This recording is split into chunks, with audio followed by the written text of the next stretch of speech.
అందరికీ నమస్కారం. Epic story లైన్స్‌కు స్వాగతం.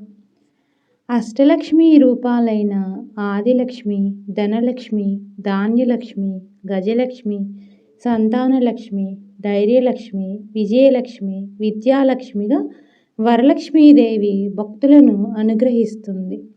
తార్కికంగా ఆలోచిస్తే ఈ లక్ష్మీ రూపాల ఉపాసన మానవుల చతుర్విధ పురుషార్థాలైన ధర్మ, అర్థ, కామ మోక్షాలను అందజేయగలదు.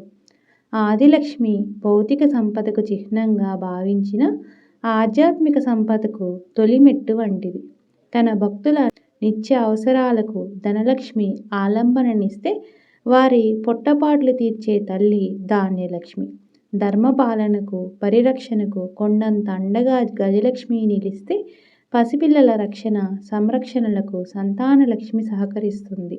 అడుగడుగునా అడ్డంకులు ఎదురయ్యే ప్రపంచంలో సవాళ్లను తట్టుకునే ధైర్యాన్ని ఇచ్చే తల్లి ధైర్యలక్ష్మి కాగా, నిస్వార్థ లోకోపకార ప్రయత్నాన్ని నెరవేర్చే చుక్కాని విజయలక్ష్మి. మన తప్పటడుగులను సరిచేసి జ్ఞానవంతులను చేసే తల్లి విద్యాలక్ష్మి. పై లక్షణాలన్నీ ప్రతి స్త్రీలోనూ ఉండేవే. అవసరాన్ని బట్టి ఆయా పాత్రల్లో ఇమిడిపోవడం మహిళలకు సునాయాసం. చారుమతి సహనంతో, సమయస్ఫూర్తితో ప్రవర్తించిన తీరు వరలక్ష్మీదేవిని ముగ్ధురాలిని చేసింది. ఆమెలో సంపూర్ణత్వాన్ని గమనించిన మాత కోరకుండానే కొంగు బంగారమై నిలిచింది. పరమాత్మ ప్రతి అవతారం ఒక లక్ష్య సాధనకు ఉద్దేశించినదే. ఆ లక్ష్యమే వేదమయిగా వరాహ అవతారానికి దారి చూపింది. సీతగా రావణ సంహారానికి వారధి వేసింది.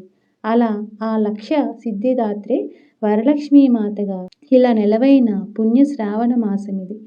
మనసులో ఉన్న కోరికలు నెరవేరాలని వ్రతాలు, నోములు ఆచరిస్తారు. వ్రతం అంటే నియమం, సాధకుడిని మానసికంగా దీక్షకు సన్నద్ధం చేసే సాధనం.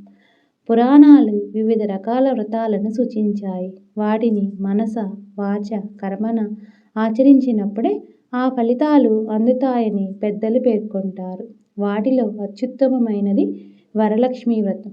పసుపచ్చని గడపలతో, ఆకుపచ్చని తోరణాలతో, గలగలమనే గాజుల సవ్వడులతో, గల్లు గల్లుమని అడుగులు వేసే పేరంటాళ్ల రాకపోకలతో కలకలలాడే మాసమే శ్రావణ మాసం. సౌభాగ్యలక్ష్మిని ఆహ్వానించడానికి అమ్మవారి ప్రతిమతో పాటు తమని తాము లక్ష్మిలా లక్షణంగా అలంకరించుకోని మహిళలు ఉండరంటే అతిశయోక్తి కాదు.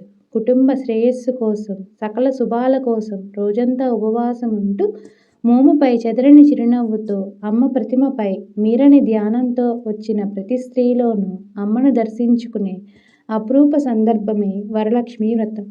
శ్రావణ మాసంలో పౌర్ణమికి ముందు వచ్చే శుక్రవారం ఆచరించే వ్రతం లక్ష్మీనారాయణులు ఇద్దరికీ ప్రీతిపాత్రం. వ్రతం చేసేవారు ఇంట్లో ఈశాన్యమూల మండపాన్ని నెలకొల్పాలి. దానిపై ముగ్గు వేసి అరటి ఆకు పరిచి బియ్యం పోయాలి. ఆపై పంచపల్లవాలు పరిచి ఒక స్వచ్ఛమైన నీటితో నిండిన కలశం ఉంచాలి. దానిపై మామిడి ఆకులను, కొబ్బరిని ఉంచాలి.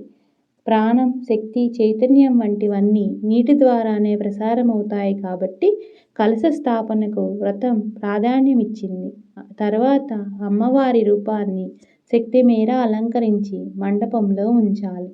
ఆవునేతి దీపాలు, 16 లేదా 9 తోరాల కంకణాలు, పరమాన్నం, పాయసం, పూర్ణాలు, బూరెలు, మెలకల వంటివి నైవేద్యాలను సిద్ధంగా ఉంచుకోవాలి. హరిద్రా గణపతిని, అమ్మవారిని తమలపాకుపై ఉంచి కలశం వద్ద పూజకు సిద్ధం చేసుకోవాలి. ధ్యాన, వహనాది షోడశోపచార పూజ చేసి వ్రతకథను పఠించాలి. అమ్మవారి పూజ కోసం కనీసం 3 తోరాలను సిద్ధం చేసుకోవాలి. వీటిలో ఒకటి అమ్మవారికి, ఒకటి పూజ చేసేవారికి, ఒకటి ముత్తైదువుకు. ఇలా సిద్ధం చేసుకున్న తోరాన్ని నవసూత్రం అని పిలుస్తారు. వీటిలో 9 పోగులు, 9 ముడులు లేదా 16 చొప్పున పోగులు, ముడులు ఉండవచ్చు. సంఖ్య ఏదైనా తోరగ్రంథి పూజ ఇహపర విజయాలను సాధ్యం చేస్తుందని భక్తుల నమ్మకం. వరలక్ష్మీదేవి చారుమతిని, ఆమె పరివారాన్ని అనుగ్రహించిన తీరు మనల్ని ఒకంత ఆశ్చర్యపరిచిన చారుమతిలోని సద్గుణాలు మనం ఆమెను అనుసరించేలా చేయగలవు. ఆ ఐశ్వర్యలక్ష్మి కరుణా కటాక్షాలు మనందరి మీద ఉండాలని కోరుకుంటూ సకలాభీష్ట సిద్ధిరస్తు.